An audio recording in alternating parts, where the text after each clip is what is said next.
C'est dans l'esprit de recherche de superposition écran, entre réel et virtuel, que ce support a été défini.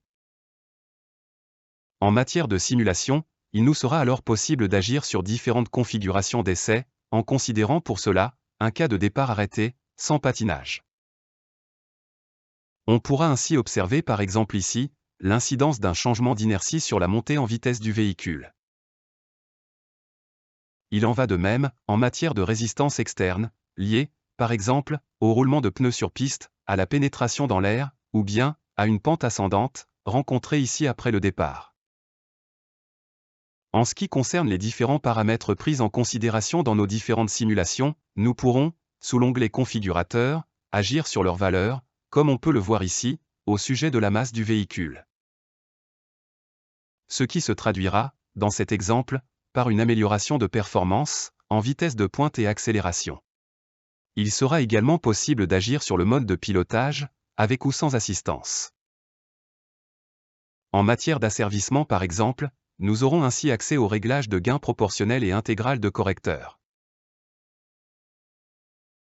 En se plaçant cette fois dans un cas de pilotage classique, nous pourrons agir sur le taux de pivotement de la gâchette de radiocommande, ainsi que sur la durée de la rampe de progression. Pour importer les résultats issus de nos tests, il suffira tout simplement de pratiquer un copier-coller, à partir de colonnes de mesure concernées.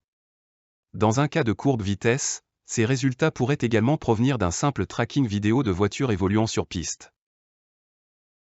Pour synchroniser réel et virtuel, il sera alors nécessaire d'entrer, dans le configurateur, la bonne période d'échantillonnage de nos mesures. En rendant ainsi active la courbe d'évolution réelle de vitesse, nous pourrons apprécier par exemple ici, les écarts, ou parfaite correspondance entre courbes.